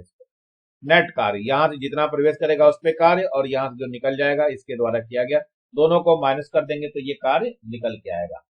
अब यहाँ जब जाएगा द्रव तो ऊर्जा में वृद्धि हो जाएगी। तो ऊर्जा में वृद्धि कौन कौन सी हो गई, एक तो ये गतिज ऊर्जा में वृद्धि हो गई और ये स्थिति ऊर्जा में वृद्धि होगी। इन दोनों का योगफल इस किए गए कार्य के बराबर करना है। तो चलते हैं देखते हैं कैसे कैसे ऊर्जाएं चली हैं और क्या इनका बराबर करना है, देखना चालू करते हैं जरा। पहले हम कार्य की तरफ बढ़ते हैं, कार्य कैसे निकाला गया है। तो द्रव पर किया गया कुल कार्य कैसे है, ए सिरे से जो प्रति सेकेंड नली में जो द्रव बह रहा है उसके जो वेग v1 है वो v1 दूरी करेगा 1 सेकंड में तय। तो उस पर बल कितना लग रहा है, बल बराबर दाब बटे क्षेत्रफल। बल का जो सूत्र होता है बच्चों इससे निकलता है P बराबर F बटे A हो जाता है ये। तो F का मान जो है P इंटू A हो जाता है, उससे निकाल लेते हैं। तो यहाँ पर क्या हो गया, तो लगने वाला बल जो निकालना है दाब गुना क्षेत्रफल हो जाएगा, P1 A1 हो जाएगा। अब A सिरे से प्रति सेकंड प्रवेश करने वाले द्रव पर किया गया कार्य, काम हम कर रहे हैं W, तो बल गुणा विस्थापन से होगा, बल गुणा विस्थापन हो गया। तो बल का मान अभी निकाल के दिखाया था, P1 A1 और V1 हो गया, ये मान हमने W1 निकाल दिया यहाँ। अब इसी प्रकार क्या होगा, B सिरे से प्रति सेकंड निकलने वाले द्रव द्वारा किया गया कार्य, ये जब निकलेगा तो द्रव खुद कार्य करेगा, तो ये इसी प्रकार W2 हो जाएगा, P2 A2 V2 हो जाएगा। तो कितना नेट कार्य किया, हमने जो कार्य किया और द्रव ने जो कार्य किया दोनों को माइनस करने पर मिलेगा, यानी W बराबर W1 माइनस W2। दोनों के मान धर दिए गए हैं। मान धरने के बाद इसमें से कुछ कॉमन आ रहा होगा, कॉमन नहीं आ रहा तो हम अविरतता का सिद्धांत ले लेते हैं। ये है सांतत समीकरण, यहां लिखेंगे अविरतता के सिद्धांत से।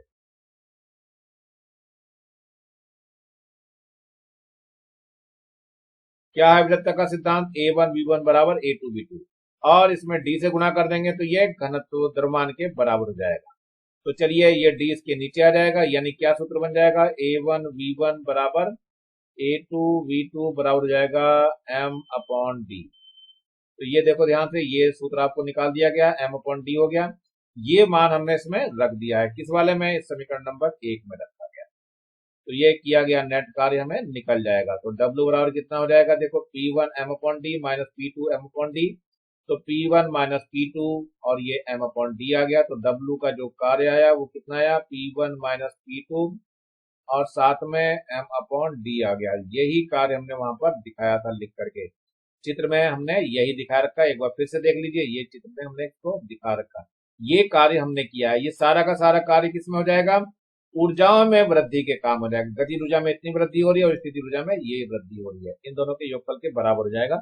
देखते हैं जरा ये काम के लिए कैसे ऊर्जाओं में वृद्धि निकाली गई है। तो सबसे पहले ले रहे हैं गतिज ऊर्जा में वृद्धि। ए सिरे पर प्रति सेकंड में प्रवेश करने वाले द्रव की गति ऊर्जा K1 मान ली, तो 1/2 mv1 स्क्वायर हो जाएगा। तो ये सूत्र आपका पढ़ा हुआ पहले से ही है। इसी तरह बी सिरे से प्रति सेकंड निकलने वाले द्रव की गति ऊर्जा निकालेंगे K2, 1/2 mv2 स्क्वायर हो जाएगा। अब गति ऊर्जा में वृद्धि कितनी हो गई, तो K2 माइनस K1 कर देंगे। K2 का मान 1/2 mv2 स्क्वायर हो जाएगा, माइनस 1/2 mv1 स्क्वायर हो जाएगा। m इसमें कॉमन ले लिया, 1/2 कॉमन ले लिया, तो v2 square minus v1 square हो जाएगा। ये गतिज ऊर्जा में वृद्धि कह लीजिए, तो डेल्टा K कह दीजिए, काइनेटिक एनर्जी में वृद्धि। अब स्थितिज ऊर्जा में देखते हैं क्या वृद्धि हो गई।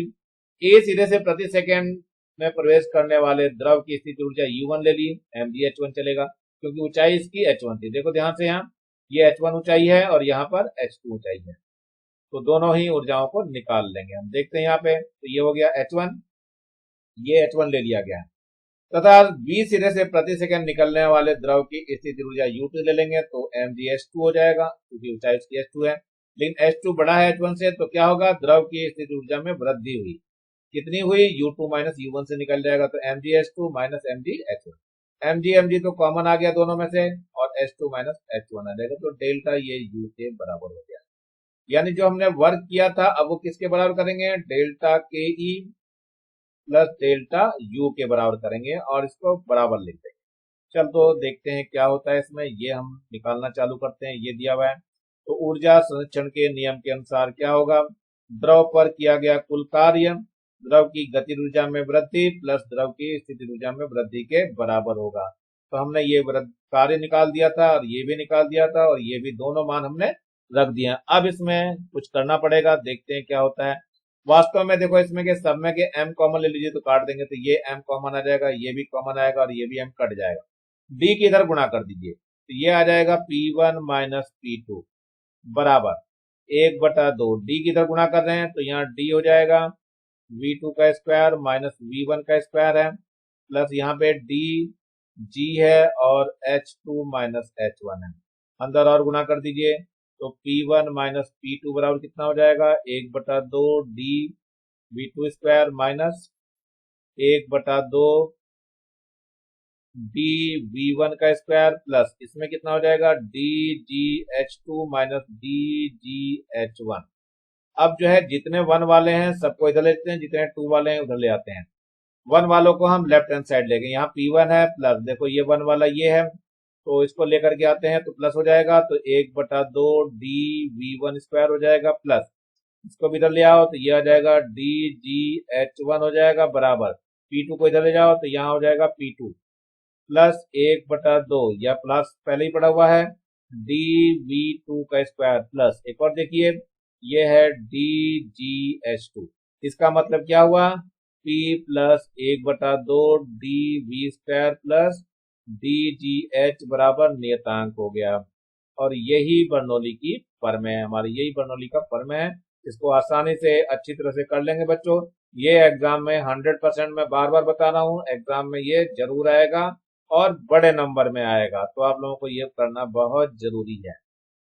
चलिए इसको आपकी बुक में ये जो करके दिखाया हुआ ये दिखा दे रहा हूँ। ऊर्जा संचरण के नियम से मैंने पहले ही दिखा दिया था, द्रव पर किया गया कुल कार्य द्रव की गति ऊर्जा में वृद्धि और द्रव में स्थिति ऊर्जा में वृद्धि दोनों के बराबर कर दिया था। कि ये दोनों मान यहाँ पर आपको रख दिए गए हैं, अंदर गुणा कर दी गई है, तो गुणा करने के बाद एम एम कट गए थे, मैंने पहले ही काट दिए थे। ये एम डी की इधर गुणा भी कर दी गई है, अब इसके अंदर गुणा करने के बाद इसको सही कर लिया गया था, तो ये मान इस तरह से प्राप्त हुआ था। इसके बाद ये एक नियतांक हो गया था, मैंने यही बताया था, ये बर्नौली की फर्म है।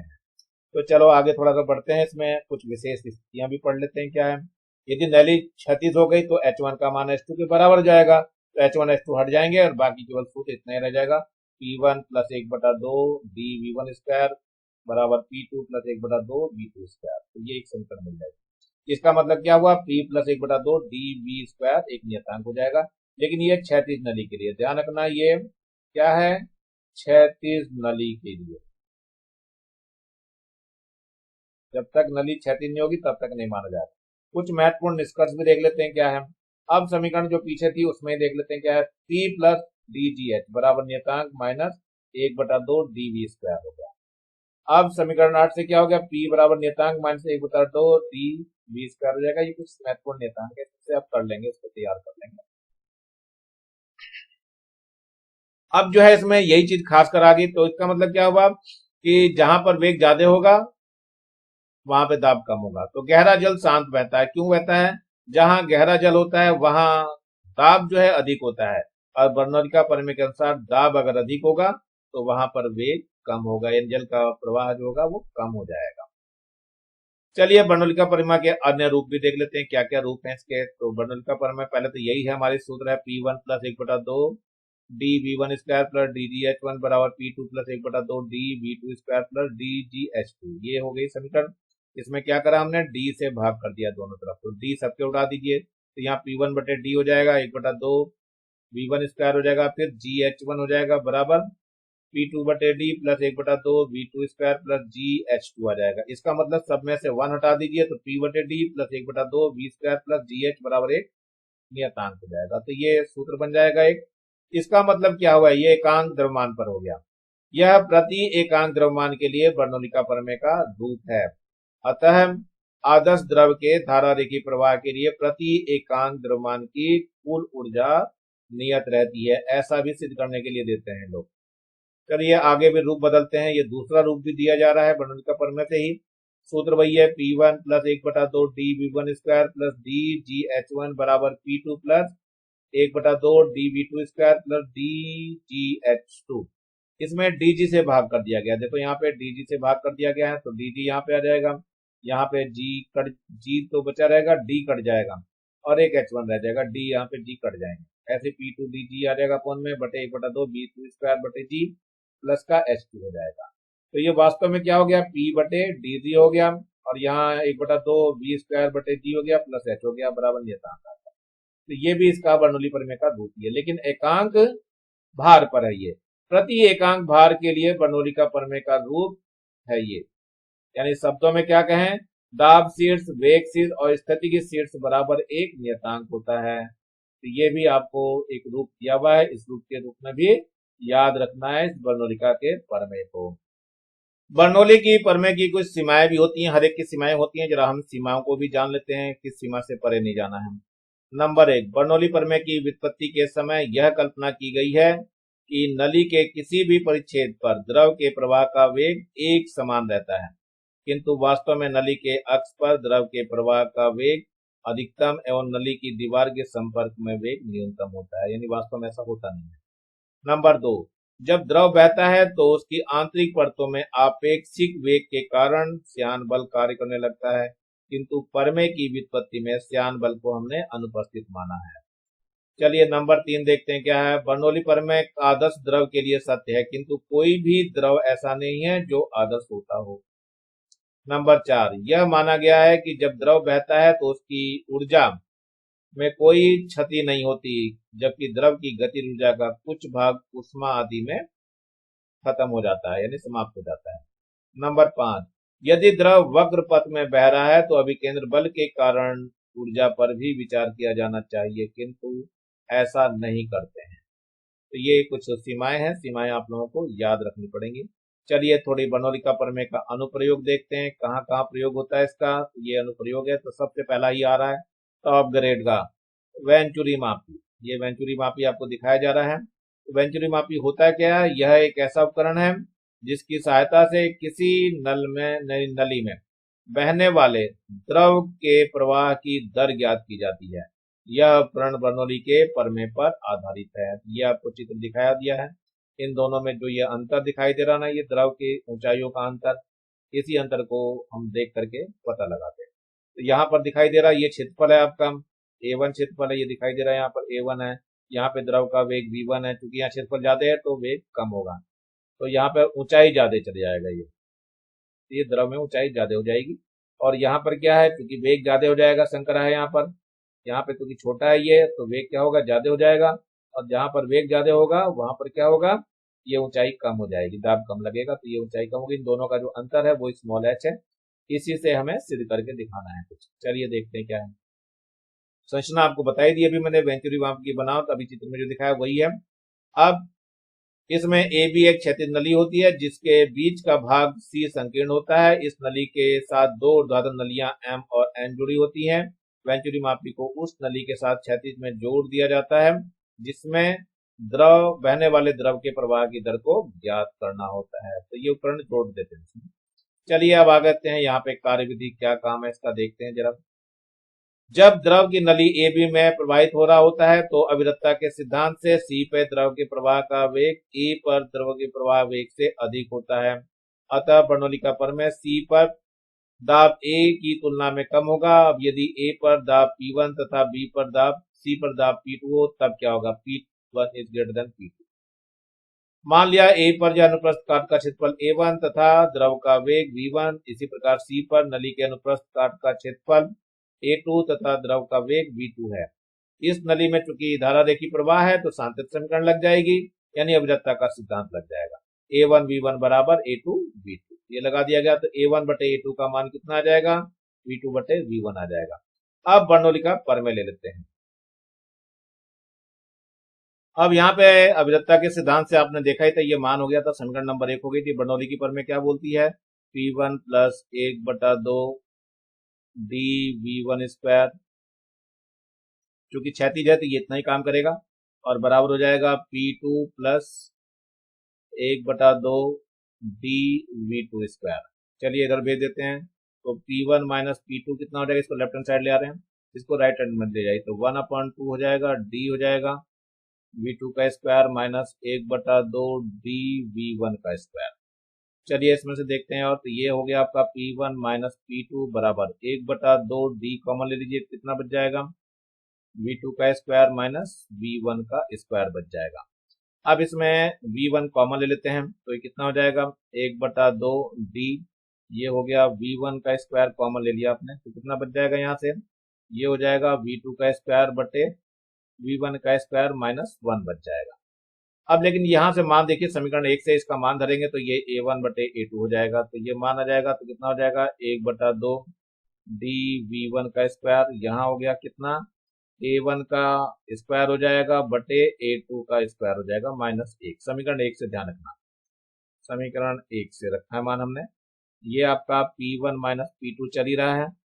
अब इसको और कर दीजिए, तो P1 माइनस P2 बराबर कितना हो जाएगा, 1/2 हो जाएगा, डी हो जाएगा V1 का स्क्वायर हो जाएगा, इसका लघुत्तम ले लें, तो ये आ जाएगा लघुत्तम लेकर के A2 का square, A1 square minus A2 square.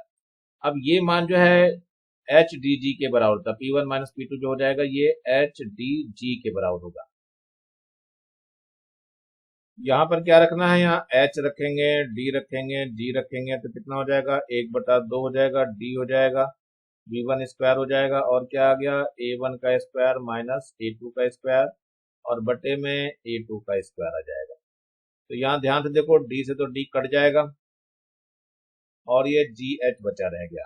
इस तरीके से हमें क्या मान निकलेगा, वो मान हम निकाल लेते हैं।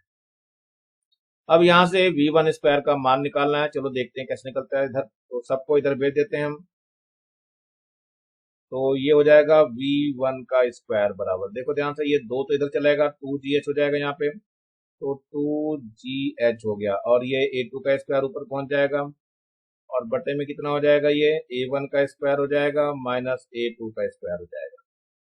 ये मान इतना आ जाएगा, देखिए ध्यान से, और आपका V1 स्क्वायर का मान निकाल लेते हैं, तो ये मान आ गया आपका। अब इसके बाद करना क्या है, V1 का मान निकालना है, तो V1 बराबर हो जाएगा, अंडर रूट में आ जाएगा सारा कुछ, तो अंडर रूट हो जाएगा 2GH A2 का स्क्वायर बटे A1 का स्क्वायर माइनस A2 का स्क्वायर। लेकिन जो Q होता है, प्रवाह की दर होती है, वो A1 V1 होती है, तो A1 V1 लिख दीजिए। तो यहाँ से कुछ कॉमन आ रहा है, देखो ध्यान से, तो A1 है, पहले इसको लिख लेते हैं, अंडर रूट कितना हो जाएगा, ये 2GH हो जाएगा, यहाँ पर A2 का स्क्वायर है, और बटे में कितना है, ये A1 का स्क्वायर माइनस A2 का स्क्वायर। चलिए देखिए, A2 का स्क्वायर बाहर आ जाएगा, तो Q बराबर कितना हो जाएगी, ये हो जाएगा A1 A2 हो जाएगा, और अंडर रूट कितना बचा, ये बच जाएगा 2GH बटे में A1 का स्क्वायर माइनस A2 का स्क्वायर हो जाएगा। तो ये सूत्र आ गया, द्रव के बहने की दर निकल के आ गई है। ये हमारी यही सूत्र है जो आपके काम में आना है। चलिए देखते हैं इसको कैसे कुछ करा गया है इसमें सॉल्व करते हुए। अभी जिस प्रकार से मैंने हल करके दिखाया, ये वही हल करके आपको दिखाया। बर्नौली का प्रमेय यहाँ लगा दी गई है, फिर ये सूत्र आपको लगाया जो मैंने P1 माइनस P2 करके दिखाया था। इसमें से V1 स्क्वायर कॉमन ले लिया गया था, और ये इसमें से A1 स्क्वायर यानी उसका मान रख दिया गया, V2 स्क्वायर अपॉन V1 का मान रख दिया गया था, और ये जो लघुत्तम लेकर के आया था आपका, और P2 minus P1 minus P2 का मान SDG मैंने रख दिया था। और इसके बाद जो है फिर ये मान रखने के बाद SDG यहाँ पे रखा था, D से D ये कट गया था हमारा, फिर V1 स्क्वायर का मान निकल गया था, और ये फिर वर्गमूल में हमने चढ़ा दिया था। Q का मान मैंने A1 V1 बताया था, Q बराबर A1 A2, और ये 2DH upon under root A1 square minus A2 square आ गया। इस प्रकार हुआ क्या, A1 A2 और H के मान अगर ज्ञात हो तो समीकरण की सहायता से हम ये सब निकाल सकते हैं। तो 4 की सहायता से क्या करेंगे, प्रति सेकंड बहने वाले द्रव का आयतन आसानी से निकाला जा सकता है, अर्थात द्रव के प्रवाह की दर को ज्ञात किया जा सकता है। A1 G A1 A2 G का मान जो है नियत रहता है, अतः समीकरण 4 में स्पष्ट है कि Q का मान जो है वो समानुपाती होगा अंडर रूट।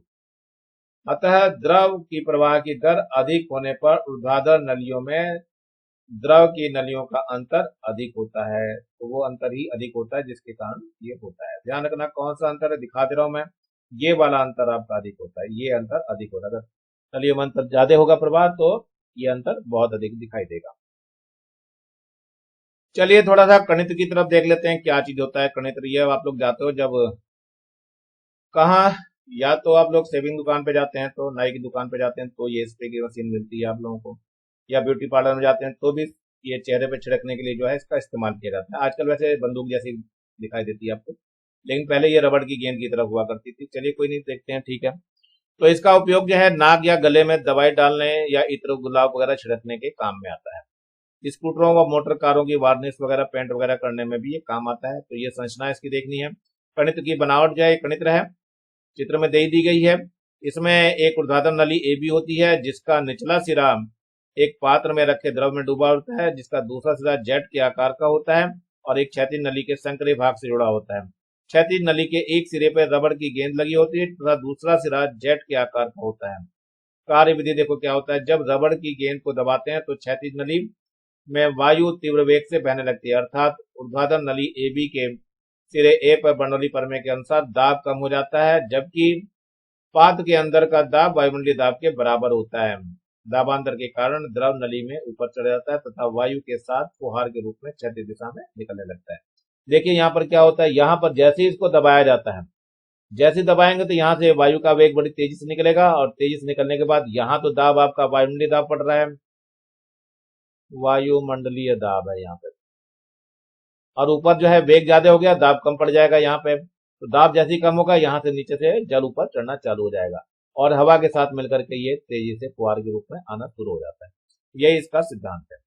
चलिए आगे देखते हैं, ये क्या है, नंबर 3, जल के फुहारे पर पिंग पोंग की जो गेंद है वो नाचती कैसे, वो बताया गया है। चलिए, dancing of ping pong ball place on a water fountain पे रखने पर, जब हम पानी की तेज धार के फुहारे के ऊपर पिंग पोंग या टेबल टेनिस की गेंद रख देते हैं तो यह फुहारे के ऊपर नाचती रहती है। कैसे नाचती रहती है भाई, गिरती नहीं। बर्नौली के प्रमेय के अनुसार जब फुहारे से पानी की तेज धारा अत्यधिक वेग से ऊपर की ओर निकलती है तो गेंद के नीचे दाब वायुमंडलीय दाब से कम यानी बहुत कम हो जाता है, जबकि इसके चारों ओर के अन्य स्थानों पर वायु दाब अधिक होता है यानी ज्यादा होता है।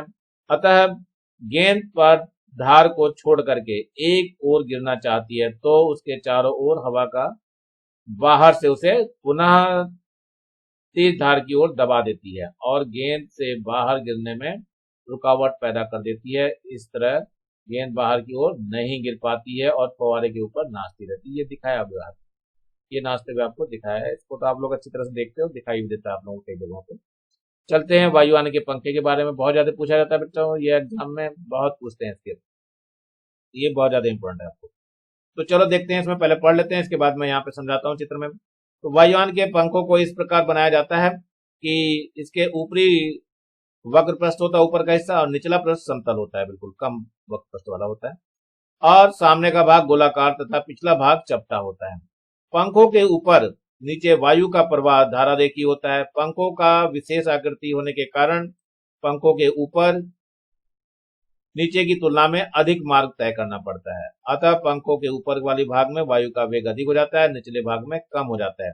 बर्नौली का प्रमेय यहाँ पर लग जाती है। जहां वेग अधिक होता है वहां दाब कम होता है, और जहां इसके विपरीत जहां वेग कम होता है वहां दाब अधिक होता है। अतः वायुयान के पंखों के ऊपरी भाग में दाब कम और निचले भाग में दाब अधिक हो जाता है। इस दाबांतर के कारण पंखों का ऊपरी का हिस्सा परिणामी बल के कार्य करता है, जो वायुयान को ऊपर उठाने में सहयोग प्रदान करता है। चलिए देख लेते हैं यहाँ पर। ये इधर से वायु जा रही है बच्चों यहाँ पे, तो यहाँ पर वायु का वेग अधिक हो जाएगा क्योंकि ये दूरी ज्यादा चलनी पड़ती है। देखो ये दूरी बहुत ज्यादा हो गई, और जबकि नीचे की जो दूरी है वो बहुत कम होती है, निकल जाती है सर से। तो यहाँ पे दूरी कम होने की वजह से इसका वेग जो है क्या होगा, कम हो जाएगा। तो दाब यहाँ पर अधिक हो जाएगा, यहाँ पे दाब अधिक हो जाएगा, और ऊपर जो है वेग अधिक है तो दाब यहाँ से कम पड़ जाएगा, इसलिए नीचे वाला दाब उसको धक्का देकर के ऊपर को उठा देता है। तो यही हमारे पास विशेष आवृत्ति का कारण है वायुयान का। आप चलते हैं फिल्टर पंप क्या होता है। ये बच्चों फिल्टर पंप तो बड़ी क्लास में देखने को मिलता है। ये वास्तव में निर्वात उत्पन्न करने के काम आता है। तो यह पंप जो कि एक बर्तन में निर्वात उत्पन्न करता है, उसके लिए प्रयोग किया जाता है। यह समकोण पर मुड़ी हुई एक नली ए बी होती है, ए से बी तक दिखाई दे रही है आपको, जिसका एक सिरा पी बी जो है पतले जेट के रूप में दूसरी नली के चौड़े मुंह पर समाप्त होता है। जब पानी की तेज धार नली बी ए बी में प्रवाहित की जाती है तो इसके बी सिरे का आकार बहुत अधिक हो जाता है, यानी इसमें बी का आकार बहुत वेग से अधिक हो जाता है। तो जेट के पास वायु दाब बर्तन से के दाब से कम हो जाता है। इस कारण बर्तन की वायु में प्रवेश कर पानी की तेज धार के साथ बाहर की निकल जाता है। इस प्रकार बर्तन में निर्वात उत्पन्न होता है। जैसे यहाँ पर है, बहुत तेजी से जैसे जल जाता है तो बाहर की जो वायु है वो वायु इसके अंदर पहुंच जाती है और इसके साथ बुलबुले के रूप में निकल जाती है, और यहाँ पर निर्वात उत्पन्न होना चालू हो जाता है। तो ये भी बहुत ज्यादा काम का है। चलिए बुनसन वर्णन ने भी बहुत देखा होगा आप लोगों ने, छेद है प्रैक्टिकल लैब में बहुत मिलता है देखने को। तो इसमें ज्योतिहीन ज्वाला प्राप्त की जाती है। कैसे प्राप्त की जाती है वो बताया गया है। तो इसमें एक लंबी नली होती है जिसमें एक बारीक छिद्र एच होता है। ध्यान रखा होगा आपने, बारीक छिद्र यहाँ पर एच होता है, इसी जगह पे होता है छिद्र बच्चों, ध्यान रखना। इसमें यहाँ पर छिद्र बना हुआ होता है। चलिए छिद्र एच बहुत बारीक होता है, अतः उससे निकलने वाली गैस बहुत तेज बहुत अधिक होती है। बर्नौली की प्रमेय से गैस का वेग अधिक होने के कारण नली के अंदर दाब कम हो जाता है। नली के दाब वायुमंडलीय दाब से अधिक होने के कारण वायु नली में बने छिद्र से प्रवेश कर जाती है अंदर, जिससे वायु और गैस का मिश्रण बन जाता है, और यही मिश्रण नली के ऊपर ज्योतिहीन ज्वाला के रूप में जलता है। देखो बच्चों यहाँ से प्रवेश करती है, यहाँ से वायु आती है, ये तो ज्वलनशील गैस यहाँ छोड़ी गई। गैस जब तेजी से निकलेगी तो यहाँ से वायु भी इसके साथ मिल जाती है, क्योंकि यहाँ पर जो है दाब इसका कम पड़ जाता है, वेग बहुत ज्यादा होता है तो दाब गैस का कम पड़ जाता है, और यहाँ से वायुमंडलीय दाब अधिक होने के कारण वायु अंदर घुस जाती है और इसको पर्याप्त वायु मिल जाती है, यानी इसको ऑक्सीजन मिल जाती है जलने के लिए, और रंगहीन ज्वाला के साथ जलता है। जरा घर के देखो टेन वगैरह कैसे आंधी तूफान में उड़ जाते हैं, ये भी बर्नौली का प्रमेय पे ही आधारित है। आंधी तूफान में क्या होता है, आने वाली छत के ऊपर से जब जाती है कोई चीज तो क्या होता है, उसके लिए ये दूरी ज्यादा चलनी पड़ती है। देख लो यहाँ पे बच्चों, ये दूरी ज्यादा चलनी पड़ती है इसको। जब ये दूरी ज्यादा चलेगी तो क्या होगा, यहाँ पर वेग अधिक हो गया। वेग अधिक होने के कारण जो है ऊपर का दाब तो कम पड़ जाता है, लेकिन नीचे तो वायुमंडलीय दाब पड़ रहा है, वो पूरा दाब अधिक हो जाता है ये, और इसी दाब के कारण ये उठ जाती है ऊपर की ओर। अतः छत के ऊपर दाब नीचे की तुलना में कम हो जाता है। इसी दाबांतर के कारण छत ऊपर की ओर एक परिणामी बल कार्य करता है, जिसके फलस्वरूप टीन की छत उड़ करके गिर जाती है। तो ये भी आप लोगों को कारण पता होना चाहिए। तो कभी बनाओ घर तो ये ऐसे मत बनाओ, इसको ऐसा बनाया करो, ज्यादा बढ़िया रहता है। ऐसे में बच जाती है थोड़ी, इसमें बचने के चांसेस ज्यादा रहते हैं, और ये अगर सीधे ऐसे मोड़ करके बनाते हैं तो थोड़े उड़ने के चांसेस बढ़ जाते हैं। चलिए देखते हैं आगे क्या कुछ है। ये मैग्नस प्रभाव बच्चों, ये तो बहुत ज्यादा क्रिकेट में आप लोग बहुत ज्यादा इस्तेमाल करते हो इसका, लेकिन फिर भी समझना जरूरी है। ये सर्वप्रथम किसने दिया था, लॉर्ड रैले ने दिया था ये। तो निरीक्षण में किया, तब गति की दिशा के लंबवत अक्ष के प्रतिशत चक्रण करती हुई टेनिस की या क्रिकेट की जो गेंद है शांत वायु में गति करती है तो उसका जो पथ है वो वक्रीय पथ हो जाता है, यानी अधिक वक्रीय हो जाता है। इसकी व्याख्या मैग्नस ने की थी, इसलिए इसके नाम पर ही मैग्नस प्रभाव पड़ा था। चलिए देखते हैं, ये बॉल आपकी जा रही है इधर, तेजी से देख लो, और ये चूंकि घूमती हुई जा रही है तो देखो यहाँ से ये वेग हो गया आपका और वायु का वेग इधर हो गया, ये वायु हो गई और ये चक्रण हो गया, चक्रण चक्रण के कारण वेग इधर जा रहा है, और इधर भी देखो वायु इधर जा रही है और चक्रण जो है इधर चल रहा है आपका।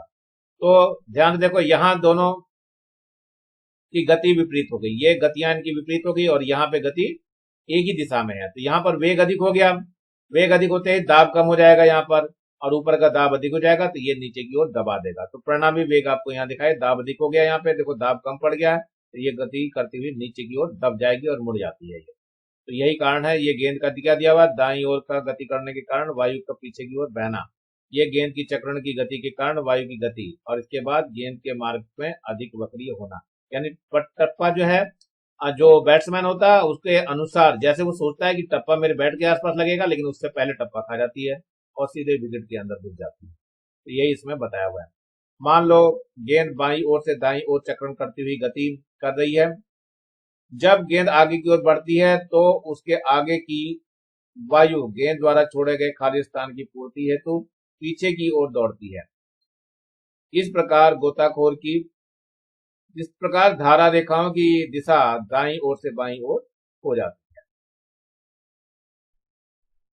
अब चलते हैं टॉरिसिली का प्रमेय, देखते हैं क्या है टॉरिसिली की प्रमेय। ये है टॉरिसिली का प्रमेय। और बहिस्राव का वेग, किसी क्षेत्र से निकलते समय उसका जो वेग होता है उसको बहिस्राव का वेग कहते हैं। जैसे यहाँ से कितनी तेज से निकल रही है, ये इस जगह से कितनी तेज से निकल रही है और इस जगह से कितनी तेज से निकल रही है, उसके वेग को बहिस्राव का वेग कहते हैं। चलो देखते हैं क्या है। किसी छिद्र से कोई द्रव जिस वेग से बाहर निकलता है उसे बहिस्राव वेग कहते हैं। टॉरिसिली के अनुसार किसी छिद्र से किसी द्रव का बहिस्राव वेग उस वेग के बराबर होता है जिसे कोई वस्तु द्रव के स्वतंत्र पृष्ठ से छिद्र तक स्वतंत्रता पूर्वक गिरने में प्राप्त कर लेती। मतलब यह कि यदि वस्तु जैसे यहां से निकल रही है तो इतनी दूरी गिरने में जो वेग प्राप्त होगा स्वतंत्रता पूर्वक, यानी u बराबर 0 लेकर के जो भी निकालते हैं उस वेग के बराबर होता है, चाहे जितनी दूरी पर भी ले जाएं। तो जितना नीचे जाएंगे उतना वेग उसका बढ़ता जाएगा। अब मान लिया हमने पूरी टंकी की ऊंचाई कैपिटल एच है, ये देखो यहाँ माना गया है, माना टंकी की ऊंचाई कैपिटल एच है तथा द्रव से भरा हुआ कोई द्रव है, कोई भी द्रव से भरा हुआ है बर्तन है। अब स्वतंत्र पृष्ठ से एच गहराई पे टंकी की दीवार का एक छिद्र ए है, ए पे हमने दिखा दिया, इस बिंदु को ले रखा हमने ए पर, ये ए पर है, एच गहराई पर देखो यहाँ पे एच गहराई दिखा दी, और यहाँ पे बहिस्राव का वेग हमने वी ले रखा है। चलिए देखते हैं क्या हुआ है, इसी को बात को मानते हैं। छिद्र का जो क्षेत्रफल है वो कैपिटल ए ले लिया हमने। मान लिया छिद्र कैपिटल ए पर द्रव का बहिस्राव वेग v तथा द्रव के स्वतंत्र तल से पृष्ठ छिद्र ए दोनों पर वायुमंडलीय दाब है, अतः वायुमंडलीय दाब का द्रव के बहिस्राव वेग पर कोई प्रभाव नहीं पड़ेगा। मान लिया हमने द्रव का वायुमंडलीय दाब कितना है, p है, तथा द्रव का घनत्व हमने d मान लिया। द्रव के स्वतंत्र पृष्ठ से गतिज ऊर्जा शून्य तथा स्थिर ऊर्जा अधिकतम होगी। चलो देखते हैं इसको कैसे कैसे करना है, ये आपको दिया हुआ है। अतः द्रव के स्वतंत्र पृष्ठ पर द्रव के प्रति एकांक आयतन की कुल ऊर्जा P प्लस 0 हो जाएगी प्लस DGH हो जाएगा, क्योंकि V है ही नहीं इसके पास, तो P प्लस DGH हो गया। इसी तरह से A पर द्रव के प्रति एकांक आयतन की कुल ऊर्जा ये भी निकाल लेते हैं, P प्लस 1/2 dV स्क्वायर हो गया DG, लेकिन जो दूरी बची थी वो H माइनस H बच गई है, तो रख दिया इसमें। बर्नौली का प्रमेय से ये वाला मान और ये वाला मान दोनों बराबर कर देते हैं, ये मान बराबर कर दिया गया, बराबर करते ही ये P से P कट जाएगा और क्या हो जाएगा इसमें, इसके अंदर गुना कर दीजिए, देखो मैं अंदर गुना करके दिखाता हूं। ये है DGH बराबर कितना हो जाएगा, 1/2 है D और V स्क्वायर है प्लस DG और कैपिटल H है और माइनस DG और स्मॉल h है। तो देखो ये DGH ये दोनों तो कट जाएंगे, जो बच गया वो यही दोनों बचेंगे, ये यहाँ पे बचा हुआ दिखाई दे रहा है और बराबर 0 हो जाएगा। तो 1/2 dV स्क्वायर हो जाएगा बराबर GH, इसमें D से D भी कट जाएगा, V स्क्वायर का मान 2GH आएगा, तो V बराबर √2GH हो जाएगा। और जब हम स्वतंत्रता पूर्वक गिराते हैं तब के लिए समीकरण कैसे हल करते हैं तब भी देख लो, यहाँ पर U बराबर 0 हो जाएगा और S बराबर H हो जाएगा। तो ध्यान रखना ये S का मान H के बराबर हो जाएगा और A का मान जो है वो G के बराबर हो जाएगा। तो चलिए मान रख करके देखते हैं, V स्क्वायर बराबर U square plus 2A square वाले में, तो U तो 0 हो गया, स्वतंत्रता पूर्वक गिरी थी, और 2GH बच गया, तो V स्क्वायर बराबर 2GH और V बराबर √2GH हो गया। तो ये जो सूत्र आपको दिखाई दे रहा है यही मान तो यहां पर भी आया है, यानी ये दोनों मान हमारे बराबर होते हैं, यही सिद्ध करना था इसके अंदर। तो यही लिखा हुआ देखो, अतः किसी छिद्र से किसी द्रव के बहिस्राव का वेग उस वेग के बराबर होता है जिससे कोई द्रव या कोई वस्तु द्रव के स्वतंत्र पृष्ठ से छिद्र तक स्वतंत्रता पूर्वक गिरने में प्राप्त करती है। यही टोरिसिली प्रमेय है। तो प्रमेय सिद्ध हो गई बच्चों, आप लोग भी आराम से सिद्ध कर लेंगे। चलिए अब आगे देखते हैं, छिद्र से निकलने वाले द्रव के बाद क्या हुआ, उसने कितनी क्षैतिज दूरी तय की। अब ये गंगा जमुना सरस्वती वाली पिक्चर तो है नहीं कि धर्मेंद्र जी ने मारा टंकी में और दूर खड़ी बिल्डिंग थी उसमें लगी हुई आग बुझ गई। इसमें तो हमें आधारभूत गणनाओं के आधार पर बताना पड़ेगा ऐसा कैसे होता है। चलिए, छिद्र के निकलने वाले द्रव का पथ वलयाकार होता है, ये तो पता ही रहता है।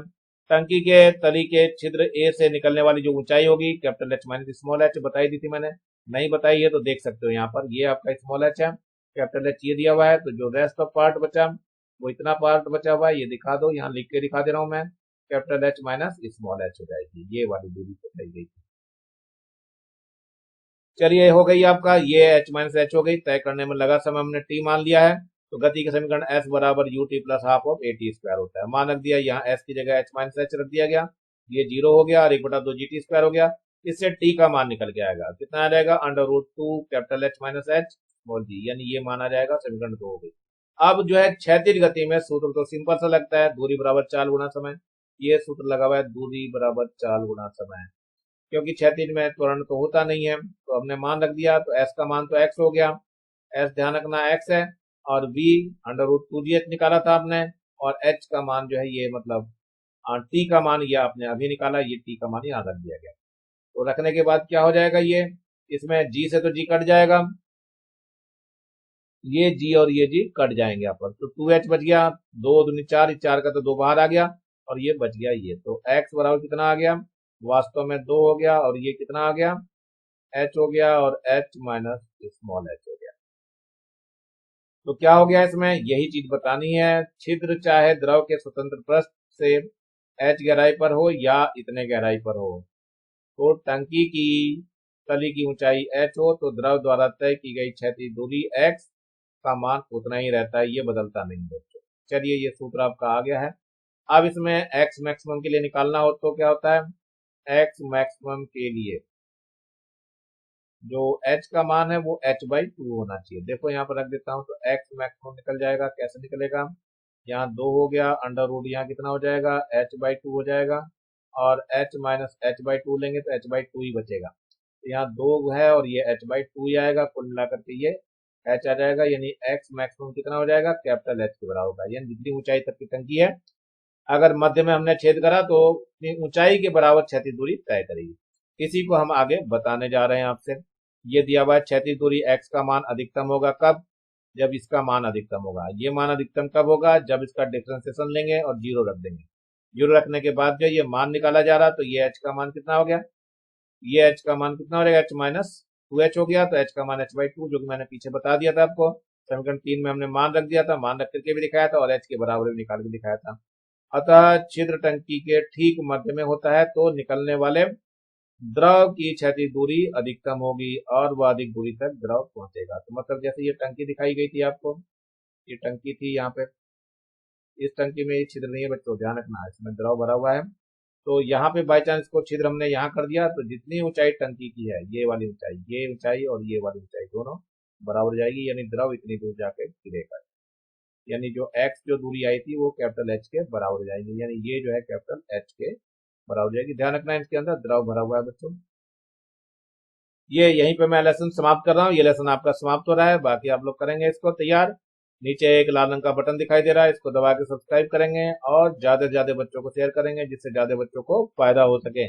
और कम से कम मेरे वीडियो को लाइक तो करेंगे ही बच्चों, लाइक नहीं करोगे तो मुझे कैसे पता चलेगा हाँ मेरा वीडियो आप लोगों को सही लग रहा है, तो लाइक तो कम से कम करिएगा। Thank you, have a nice day. इसी के साथ मैं RS प्रसाद सर आज का वीडियो यहीं समाप्त करता हूँ।